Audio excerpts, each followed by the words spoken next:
Bonjour, bienvenue dans IDES, le balado de la communauté de recherche-action sur les droits économiques et sociaux, COMRAD, qui explore la place qu'occupent les droits économiques et sociaux dans les droits de la personne au Québec. Ce balado s'inscrit dans une série destinée à souligner le 50e anniversaire de la Charte des droits et libertés de la personne.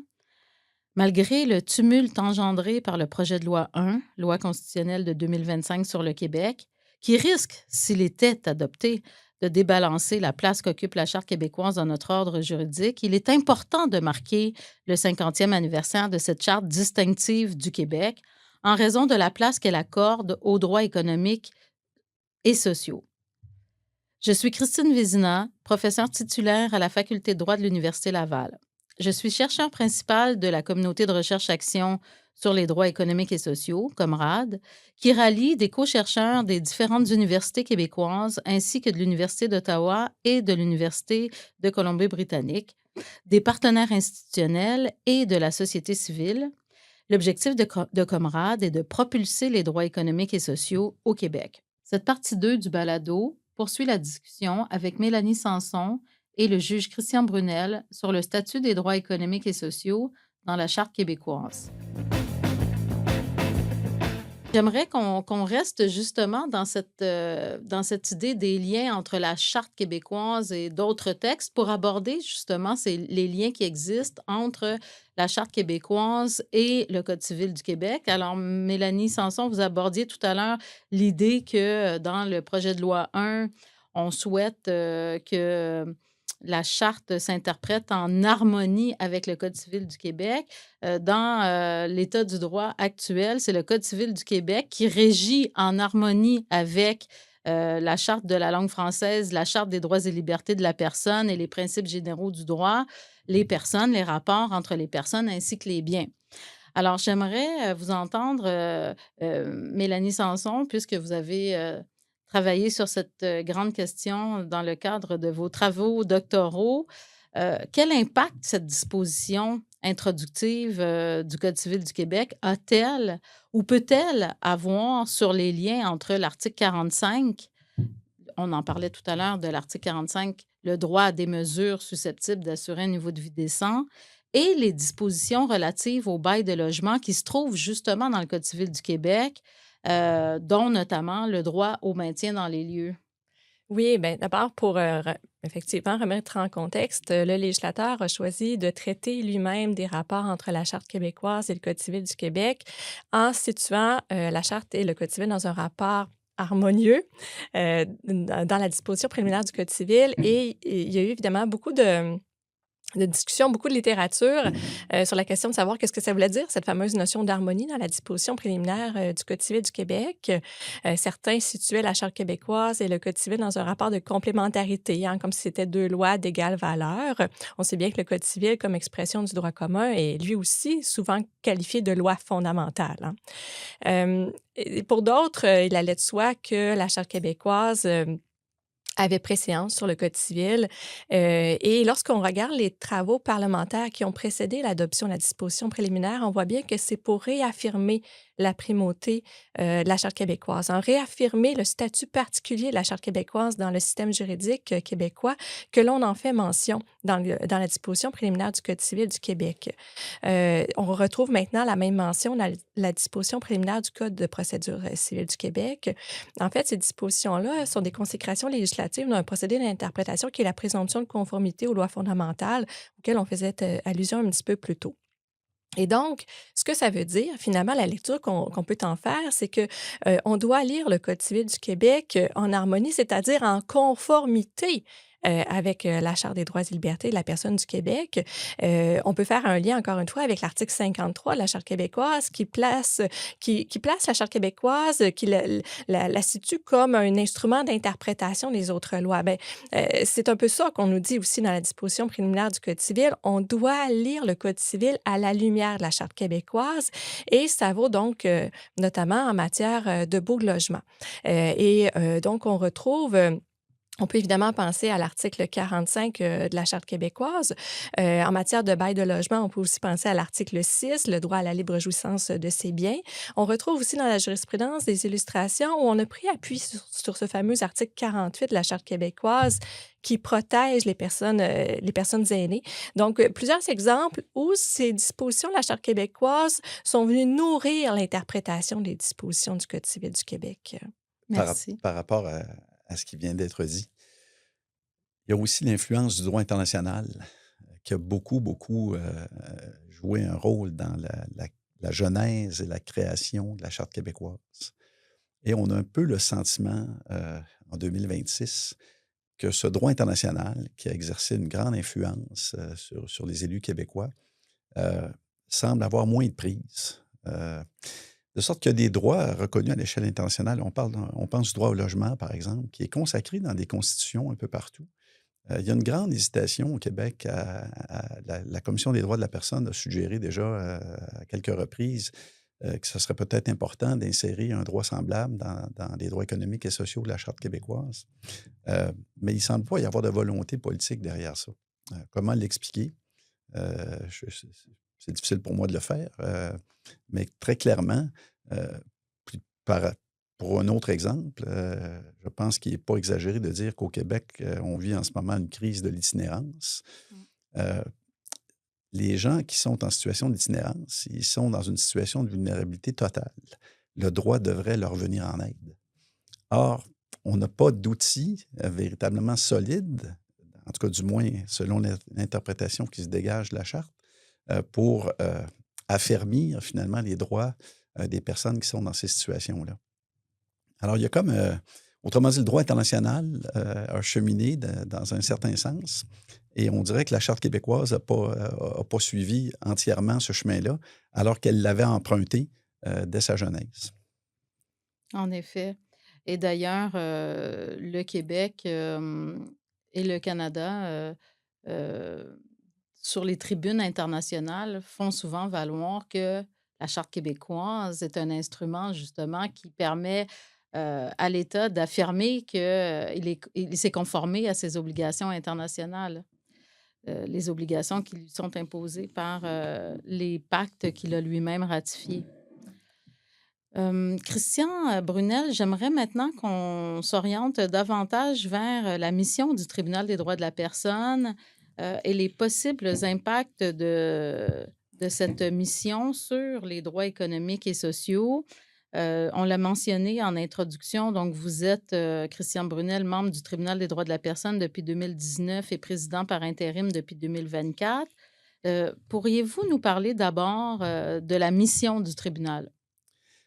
Essentiellement, le tribunal est une création relativement récente. En fait, c'est en 1990 qu'il est entré en fonction. C'est pas si loin. Donc, au départ, en 1975, quand la charte est créée, on ne prévoit pas de tribunaux particuliers pour voir à son interprétation. On va se rendre compte au fil des ans que l'interprétation progressiste des droits et libertés, qui était souhaitée et souhaitable, ne se reflétait pas toujours dans des décisions des tribunaux de droit commun. Et donc, on va juger important de créer un tribunal spécialisé dans les matières de discrimination.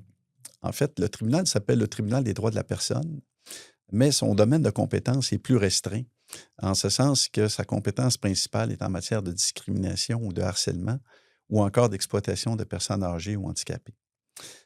L'autre caractéristique de ce tribunal, c'est qu'il doit être saisi par la Commission des droits de la personne. En d'autres termes, un citoyen ne peut pas venir directement devant le tribunal des droits. Il doit d'abord déposer une plainte à la Commission des droits de la personne qui se charge de faire enquête sur les allégations au soutien de la plainte et qui peut, par le biais de son contentieux judiciaire, saisir le tribunal d'une demande.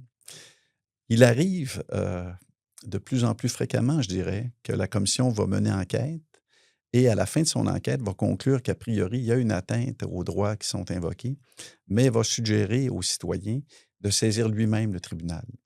Alors, c'est aussi une possibilité qui s'adresse aux citoyens, mais ce mécanisme-là n'est pas parfait. parce qu'il y a parfois des citoyens qui vont abandonner leurs droits en cours de route.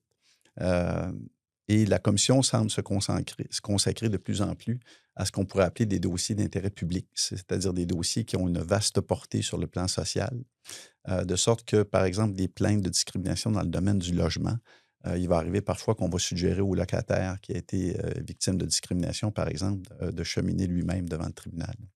Alors, le tribunal, il est caractérisé par sa spécialisation. Donc, les juges qui y siègent ont une spécialisation en droits et libertés. Ils sont accompagnés d'assesseurs qui sont issus pour la plupart du milieu juridique, mais qui œuvrent dans toutes sortes de domaines et qui apportent un apport important au juge qui est appelé à entendre un litige. Alors, les assesseurs participent à l'audition, peuvent poser des questions aux témoins, participent au délibéré, peuvent collaborer à la rédaction de la décision. Et donc, ça en fait une institution qui est tout à fait unique au Canada. Il n'y a pas d'équivalent au tribunal des droits de la personne ailleurs au Canada. C'est le seul tribunal où les audiences sont présidées par un juge de l'ordre judiciaire, bien que la Cour suprême le qualifie de tribunal administratif. Mais sa mission est véritablement d'assurer le plein épanouissement de la norme d'égalité de la Charte québécoise des droits et libertés, de la protection contre le harcèlement et contre l'exploitation des personnes en situation de handicap ou des personnes âgées. Justement, en parlant de ce mandat associé à la norme d'égalité, comme vous la qualifiez, cette norme d'égalité dans la Charte québécoise a ceci de particulier. Alors, j'allais dire qu'elle n'a pas de portée autonome. Je constate dans la littérature que certains s'opposent à ce qu'on parle d'autonomie et on pourrait plutôt parler d'indépendance. Mais bref, ce qu'on constate, c'est que l'article, on ne peut pas simplement s'appuyer sur l'article 10 qui est l'interdiction de discrimination pour faire valoir une atteinte discriminatoire. La Charte québécoise impose que l'on rattache à l'article 10 ou enfin qu'on accompagne la plainte en discrimination, qu'on démontre en fait que cette plainte en discrimination, elle a été vécue dans la jouissance d'un droit et liberté protégé autre part dans la Charte québécoise.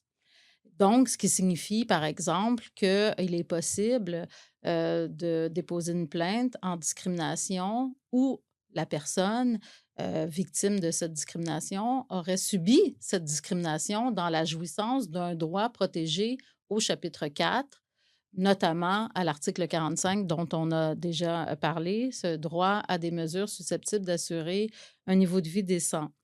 Alors, j'aimerais vous entendre à ce titre, Christian Brunel. Est-ce que vous pouvez nous parler de l'approche du tribunal face aux cas de discrimination dans l'exercice des droits économiques et sociaux qui sont, j'ai bien l'impression, très rarement évoqués devant le tribunal? Absolument. Dans les faits, du moins aussi loin que je puisse remonter, le tribunal des droits est très peu saisi de plaintes de discrimination qui émanent de l'exercice ou d'une demande de reconnaissance d'un droit prévu par les articles 39 à 48, sauf 48. Autrement dit, l'article 48 est véritablement l'article du chapitre des droits économiques et sociaux qui nous interpelle le plus souvent. Il y a très, très peu de litiges qui ont été amenés au tribunal des droits qui mettaient en cause un droit prévu par les articles 39 et suivants de la Charte québécoise. Il y a peut-être eu à certaines occasions en matière de droit du travail des plaideurs qui ont pu le soulever l'article 46, par exemple, sur le droit à des conditions de travail justes et raisonnables. Mais déjà, l'article 16 de la Charte québécoise qui vise tout le spectre de la relation d'emploi suffit souvent à régler le problème.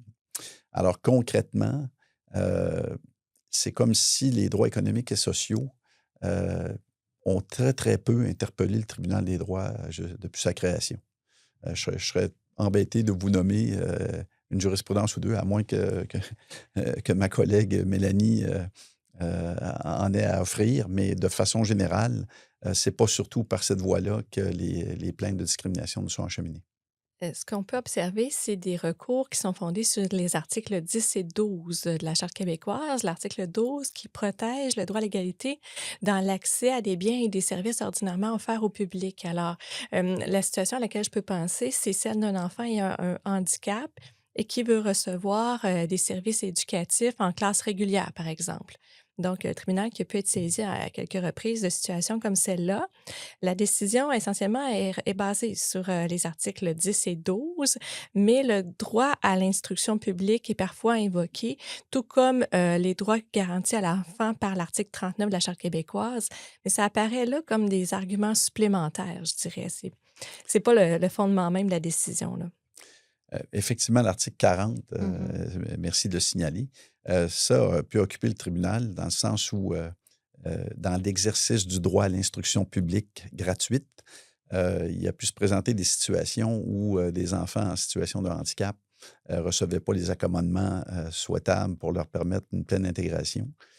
Mais comme le dit Mélanie, c'était plutôt accessoire à la décision qui était rendue. En d'autres termes, euh, à l'époque où j'enseignais, je disais à mes étudiants, les autres droits garantis par la Charte, c'est une serrure. Puis la clé pour ouvrir la serrure, c'est l'article 10. Et une fois que la porte de l'égalité est ouverte, on n'a plus besoin de la clé. En d'autres termes, on peut appliquer le droit tel qu'il devrait s'appliquer. Mais il faut se trouver à l'intérieur d'un champ d'activité prévu par la Charte québécoise, c'est-à-dire la reconnaissance ou l'exercice d'un droit ou d'une liberté qui est protégée par la Charte. Merci. Et donc, toujours dans cet intérêt que l'on peut porter au tribunal des droits de la personne, à son mandat, puis à son possible rôle en termes de protection des droits économiques et sociaux, j'aimerais qu'on réfléchisse quelques minutes sur les réparations. Donc, je pense qu'on peut affirmer que le tribunal des droits de la personne dispose d'une vaste marge de manœuvre pour identifier des réparations pertinentes lorsque le droit à l'égalité, par exemple, est violé. Donc, je comprends que le contentieux, on ne peut pas vraiment parler d'un contentieux où on aurait mobilisé l'article 10 et l'article 45, mais comme vous l'évoquiez, l'article 10, l'article 12 et l'article 40, euh, sous réserve des nuances que vous avez apportées, c'est un contentieux quand même important là, qui porte sur l'intégration des élèves handicapés ou ayant des difficultés d'adaptation et d'apprentissage en classe ordinaire ou en classe spécialisée. Donc, qu'est-ce que peut offrir le tribunal comme réparation pertinente lorsque une atteinte discriminatoire à un droit économique et social est en cause? En fait, ce qui est important de se rappeler, c'est que le tribunal des droits, ses séances sont présidées par un juge de la Cour du Québec, mais la compétence du tribunal en matière de réparation est beaucoup plus vaste que celle de la Cour du Québec. D'une part, la Cour du Québec a un pouvoir de condamner au paiement de sommes d'argent jusqu'à concurrence de 100 000 En fait, c'est 75 000 compétence exclusive de la Cour du Québec, et de 75 000 à 100 000, c'est une compétence concurrente avec la Cour supérieure, de sorte qu'on peut choisir le forum où on veut aller. Au tribunal des droits, dans l'hypothèse où on observe un manquement, par exemple, à l'article 45, un manquement discriminatoire à l'article 45, il n'y a pas de limite monétaire. Alors, on pourrait émettre une condamnation qui peut excéder le million. Autrement dit, la loi là-dessus ne prévoit pas de limite. L'autre chose, c'est qu'on a un pouvoir d'émettre des ordonnances d'intérêt public qui peuvent prendre toutes sortes de formes. En fait, c'est l'ingéniosité des plaideurs qui peut nous guider dans ces matières-là. On a vu des ordonnances, évidemment, en matière, par exemple, de relations de travail, des ordonnances de réintégration d'un employé qui aurait pu être congédié pour des raisons discriminatoires. Dans des cas de profilage racial, c'est un sujet qui occupe le tribunal depuis quelques années maintenant. Il y a eu des ordonnances d'émises pour, par exemple, contraindre un service de police à former ses policiers sur le profilage racial et ses conséquences négatives sur les personnes. Donc, c'est des ordonnances d'intérêt public qui peuvent être émises. Parfois, le tribunal va émettre des recommandations lorsque, disons, le terrain sous ses pieds est peut-être moins solide. Mais de façon générale, on a une très, très grande marge de manœuvre dans ces matières.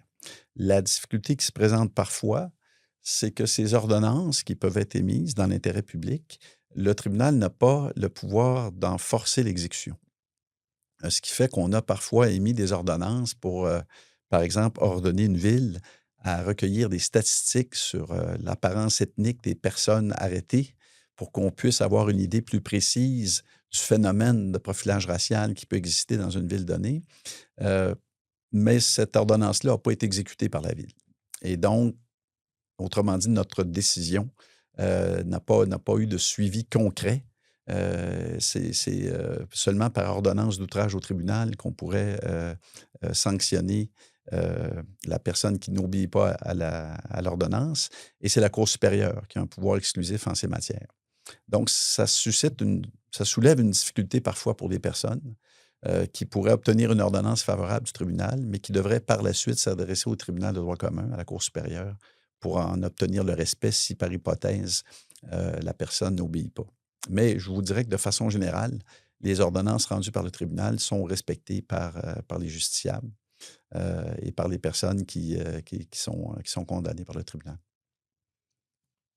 Dans l'état actuel de la jurisprudence, si on revient justement au fameux arrêt Gosselin dont on a parlé précédemment, dans l'affaire Gosselin, la Cour donc disait que la Charte québécoise était censée créer des droits au sujet de l'article 45 toujours. Et elle disait, dans le cas où la Cour constaterait une atteinte à l'article 45, la réparation adéquate, et comme je le disais tout à l'heure, on n'arrive pas nécessairement à saisir si c'est du fait de l'article 52 qui n'accorde pas de prépondérance à l'article 45 ou si c'est du fait de la limitation intrinsèque. La Cour nous dit la réparation adéquate dans un tel cas, ce serait un jugement déclaratoire. Ce qui, en soi, soulève des interrogations parce que ça suppose à tout le moins qu'on ait constaté l'atteinte et donc qu'on ait interprété une disposition législative à la lumière de l'article 45, en quelque sorte, pour pouvoir en constater la violation. Bref, malgré ces interrogations qui subsistent, je pense que, encore une fois, ici, on a peut-être jeté le bébé avec l'eau du bain au sujet de la réparation qu'on peut associer à une atteinte à l'article 45, qui est le jugement déclaratoire. Alors, j'aimerais peut-être vous entendre sur déjà ce qu'on entend par jugement déclaratoire et pour qu'on puisse ensuite éventuellement ouvrir vers la pertinence d'un tel jugement dans notre ordre juridique et ses rapports avec l'ordre politique. Écoutez, un jugement déclaratoire, ce qu'on comprend de l'arrêt Gosselin, euh, dans un état de droit, une ordonnance d'un tribunal, tant que la confiance des citoyens en ces tribunaux demeure, c'est respecté. Autrement dit, ce que la Cour suprême nous dit dans Gosselin, c'est qu'émettre un jugement déclaratoire, c'est pas seulement des vœux pieux. Ça peut exercer une certaine pression, à tout le moins politique, je dirais, parce qu'il est extrêmement difficile pour des élus de dire, écoutez, on a une décision de la Cour suprême qui nous dit que notre programme social est défaillant, est vicié. On n'a pas l'intention de se conformer à ce jugement-là. Sur le plan de l'état de droit, ça poserait des problèmes majeurs. Donc, c'est peut-être insatisfaisant comme mesure possible, mais ça a quand même un poids sur le plan juridique, très clairement, à plus forte raison si ce jugement déclaratoire émane ultimement de la plus haute cour du pays. Cela dit, pour prendre l'exemple du tribunal des droits, on aurait des pouvoirs assez importants pour pouvoir émettre des ordonnances contre l'État dans l'hypothèse où on arrive à la conclusion qu'un programme est vicié pour des raisons discriminatoires. La charte nous permet d'émettre des ordonnances dans l'intérêt public pour faire cesser la discrimination. Et donc, je suis d'avis qu'il y aurait des possibilités pour le tribunal d'émettre une ordonnance peut-être plus contraignante, entre guillemets, qu'un simple jugement déclaratoire. Mais pour les raisons que j'expliquais précédemment, on n'a pas de pouvoir d'ordonner le respect de nos ordonnances. C'est par la Cour supérieure que ça pourrait se faire. Mais c'est toujours extrêmement difficile quand c'est l'État qui est en cause. Les tribunaux respectent beaucoup cette séparation des pouvoirs entre l'État, entre le judiciaire et puis l'exécutif. Et c'est toujours délicat, aux yeux des juges, en tout cas, d'émettre des ordonnances qui aient pour effet de contraindre l'État à investir des sommes d'argent ou à. Donc, ça peut expliquer peut-être la prudence qui émane de l'arrêt Gosselin. J'ajouterais que si le tribunal se prononçait dans une situation comme celle-là, le tribunal des droits de la personne a compétence en matière de discrimination et donc va se prononcer sur la base de l'article 10, certes en combinaison avec l'article 45, mais la base du recours, c'est l'article 10, c'est le droit à l'égalité. Et l'article 10, non seulement sa normativité, mais son caractère prépondérant ne font aucun doute, là. Absolument. Ça me semble être important de le rappeler, bien que, voilà, le principe de séparation des pouvoirs n'est pas ici remis en question, mais je pense qu'il y a des présomptions qui se font peut-être trop facilement entre séparation des pouvoirs, comme si, lorsque vient le temps de revendiquer la protection des droits économiques et sociaux ou de demander qu'on reconnaisse une atteinte à ces droits, comme si d'emblée, ce qui était exigé du tribunal, c'était de forcer l'État à financer tel ou tel programme. Et je pense que c'est important de rappeler à quel point ce n'est pas ça qui est en cause et que différentes réparations sont susceptibles d'être mobilisées dans des cas comme ceux-là. Ce que vous avez fait avec éloquence, merci beaucoup. Alors, pour terminer, j'aimerais maintenant vous poser une question plus prospective. Donc, si on se tourne vers le futur. Quel regard posez-vous sur l'évolution de la Charte québécoise et notamment de la protection des droits économiques et sociaux au sein de cette charte? Je porte un regard assez ambivalent, je dirais. J'avais mentionné à quelques reprises, je suis très préoccupée par le projet de loi numéro 1 de loi constitutionnelle sur le Québec. Évidemment, l'avenir nous dira ce qu'il advient de ce projet de loi-là, mais il me semble néanmoins que ce projet de loi perpétue l'idée que les droits économiques, sociaux et culturels n'ont pas le même statut, la même importance que les droits qui sont protégés par les autres dispositions de la Charte québécoise. J'observe aussi, j'ai en tête un autre projet de loi qui est un projet de loi qui avait été présenté par, une députée libérale en 2023, mais qui est toujours à l'agenda et qui viserait à modifier la Charte québécoise pour que le droit à un environnement sain n'apparaisse plus au chapitre 4, mais bien au chapitre 1.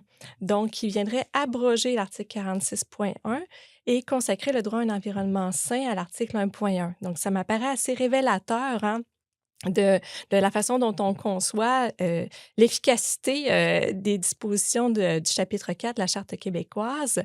Cela dit, j'observe par ailleurs, il me semble voir du moins la volonté de plusieurs acteurs de voir les droits économiques, sociaux et culturels être davantage reconnus et protégés. J'ai en tête les revendications du regroupement des cuisines collectives du Québec qui milite pour une loi cadre qui viendrait reconnaître le droit à l'alimentation. Mais ce que je vois là, c'est qu'on pense, on réfléchit à la protection des droits économiques, sociaux et culturels en dehors de la Charte québécoise. Il y a peut-être là un constat que la Charte québécoise ne livre pas en la matière. Je pense aussi à la Commission Laurent, qui est venue, et c'est dans l'actualité ces jours-ci, là, cette idée d'adopter une charte des droits de l'enfant, alors qu'on a déjà la Charte des droits et libertés de la personne et qu'on a l'article 39 de la Charte québécoise qui protège spécifiquement les enfants. Alors, je vois qu'il y a une volonté de mieux protéger ces droits-là, mais qu'en même temps, on en est à se dire que ça doit se faire en dehors de la charte, du chapitre 4 de la Charte québécoise. Pourtant, moi, je continue de penser que la Charte québécoise a un très grand potentiel, y compris ses dispositions du chapitre 4. Je pense que la communauté universitaire, puis vous, vous travaillez dans ce sens-là depuis longtemps, la communauté universitaire peut jouer un rôle par une doctrine forte sur la question. Donc, en nourrissant la doctrine sur ces questions-là, une doctrine qui pourra par la suite alimenter les tribunaux le moment venu. J'ajouterais en complément que une charte des droits, on l'a dit au début de notre entretien, ça reste une loi ordinaire. Et ça appelle une grande vigilance des citoyens. Parce que ce qu'on prenait pour acquis pas plus tard qu'hier semble parfois se désagréger sous nos yeux. Je fais allusion peut-être à ce qui se passe chez nos voisins du Sud, mais on n'est pas à l'abri de ce genre de courant. Et donc, je pense que c'est important de rester vigilant face à la défense des droits et puis face aux outils qui nous permettent d'en assurer le respect. Et le chapitre sur les droits économiques et sociaux, malgré le fait qu'il compte déjà plusieurs années, reste sous-exploité, à mon humble avis. Et donc, il y a peut-être là un terreau fertile pour justement assurer la défense des droits des personnes démunies et vulnérables. Parce que les chartes des droits, c'est d'abord et avant tout pour faire en sorte que les citoyens soient égaux, autant en droit qu'en fait. Merci beaucoup, Monsieur le juge Brunel, pour cette conclusion qui est éloquente. J'en profite d'ailleurs pour rebondir sur ce que vous avez évoqué tous les deux pour dire que Madame Jessica Dufresne sera notre invitée du prochain balado pour discuter justement du droit à l'alimentation. Et peut-être que cette loi cadre qui avait été anticipée est finalement la loi qui est visée par l'article 45 pour donner effet au droit à l'alimentation si on va de l'avant avec l'idée que l'article 45 pourrait protéger un droit à l'alimentation prévu par la loi. C'est peut-être cette loi qu'on va voir émerger de cette mobilisation-là des cuisines collectives. Et j'en profite aussi pour dire que Pierre Bosset sera aussi invité au balado pour discuter justement des assauts à la Charte québécoise et leurs effets, notamment sur la protection des droits économiques et sociaux.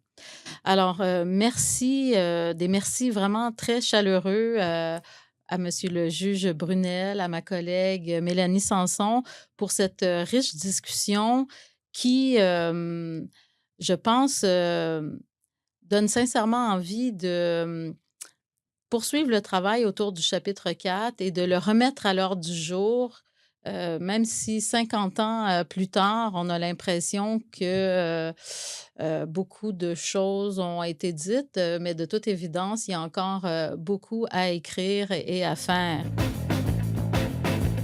C'était IDES, le balado des idées sur les droits économiques et sociaux de Comrade, la communauté de recherche-action sur les droits économiques et sociaux. Ce balado s'inscrit dans la programmation de recherche de la communauté de recherche-action sur les droits économiques et sociaux, financée par le Conseil de recherche en sciences humaines du Canada.